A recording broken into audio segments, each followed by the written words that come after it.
Does the person you are with encourage you to read? You have to ask, what does he bring for me? Roses or books? If someone has a stake in making you better, that person will push you towards books. Books are what we all need.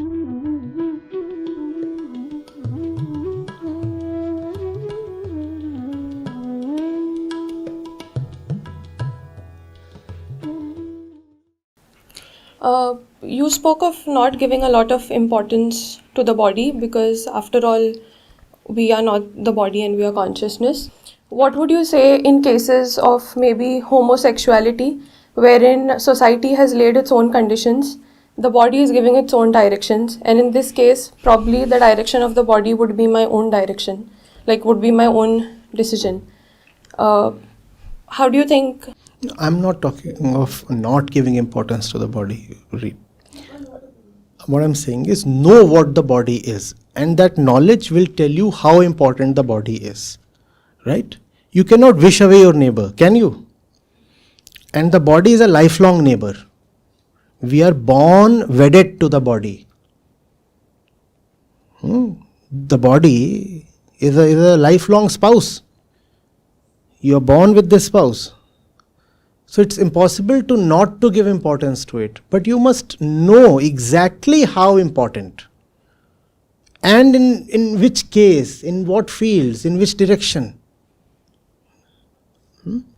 If I'm sweating on my forehead, it would be not really an act of bravado or wisdom to say, oh, this is not me, so I'll not wipe it out. I would rather pick the towel and say, fine, be done with it, and continue with the discussion. The thing is about giving the body its right place, not letting it dominate your life. We are not talking of being cruel to the body. We are not talking of ignoring the body or being oblivious to its natural needs. You have to clean it, you have to feed it. And the human body is a very delicate thing compared to that of the animals. It requires a lot of maintenance. It has to be provided all that medical care. When it comes to what the society says and all that,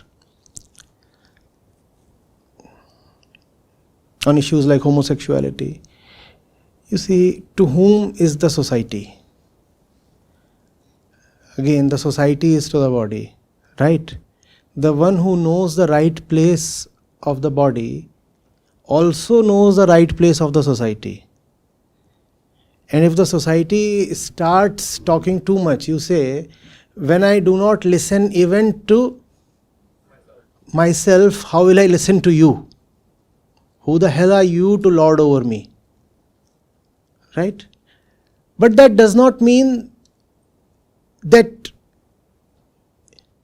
you quit listening to others and start following your own dictates.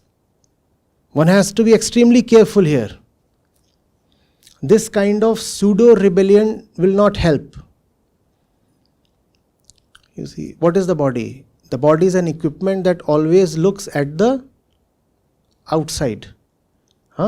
The body is looking at this. So even when you want to rebel, if your body identified, you will rebel against this. And outside of you is the society. So you can very well anoint yourself as a great rebel because you are violating the norms of the society, and you can feel very happy.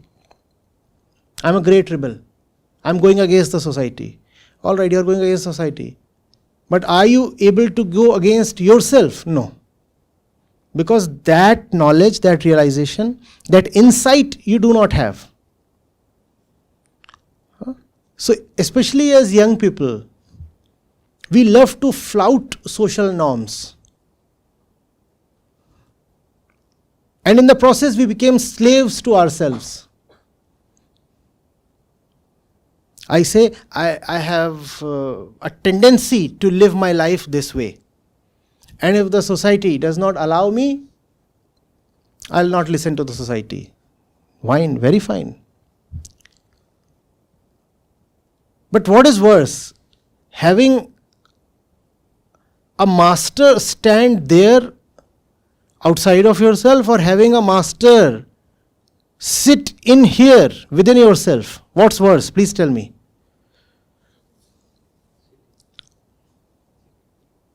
A fellow with dubious intentions and a gun. Where do you want him? Outside your door or inside your door? That's what. Young people love to rebel against the one outside the door. But if the one outside the door manages to sneak in and starts posturing as an insider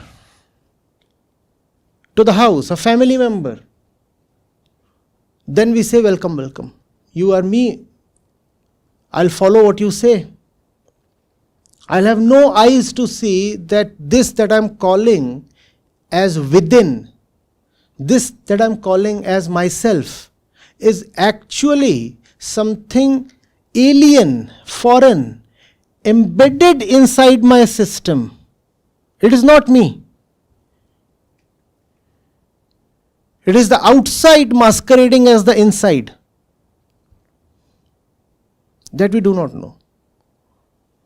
So a lot of these new age issues, I think, have to be seen in that light. You talk of freedoms to live your life the way you want to. My question is, what is this you? You say, my life, my choice. Well said. Perfectly agreeable. But what do you mean by my? What do you mean by my? I read somewhere, when it comes to sexual orientations, there was this demand that the society, by way of its education system, is imposing heterosexuality on kids. They said, you see, all the stories that you feed your kids are about a man and a woman. So the kids are being artificially taught to be heterosexual. So what you need to do is that right from the age of 5 or something, you need to expose the kids to various alternate forms of sexuality. You need to tell the kid, you can make out with a girl or a boy or whatever, I do not know whether this is freedom.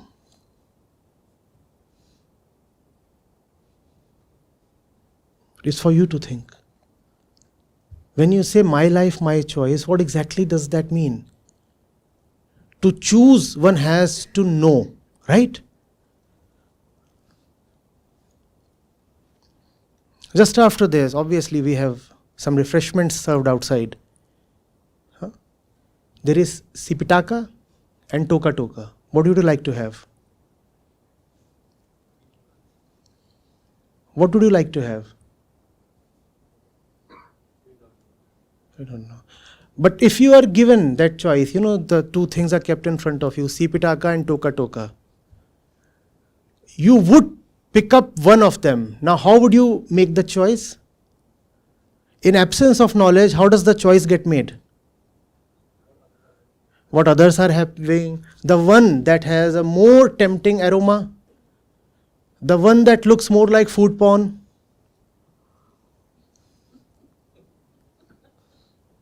Right? Now that's how our choices are made in absence of self-knowledge. And then we say, well, this is my sexual orientation. How do you know? Do you know the body? Do you know what this thing called sex is? Is it just something physical? Or does it have a psychological, rather spiritual dimension to it? Do you know any of these? On the other side are those who are proudly calling themselves normal because they are heterosexual. What is normal? Even rapists are heterosexuals. Does that make them normal? What do you mean by the norm? Do you have to be healthy or do you have to be normal? There was COVID. In a family of 8, 7 are infected. Now, do you want to be healthy or normal? If you are normal, then you would be one of them. You would be the 8th one. You understand what norm means? What is norm? That which everyone is doing. The state that most people are in is the norm. Want to be normal? No, you want to be healthy. And then in this age of sickness, health is abnormal. Is it not? So just because you are doing something that everybody else does not make you some kind of winner.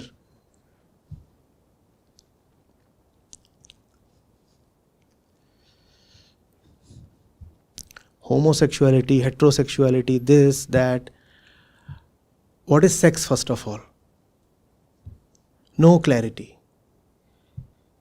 You get to a certain age, you start feeling a certain attraction, it's arising from the body and the social influences, and you're just carried away by the current.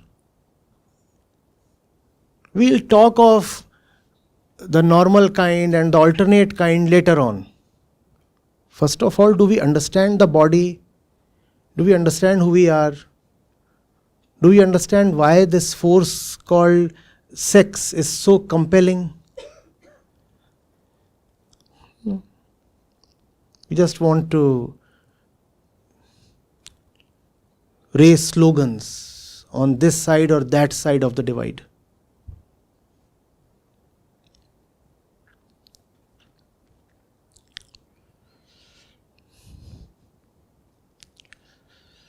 This was not the answer you wanted.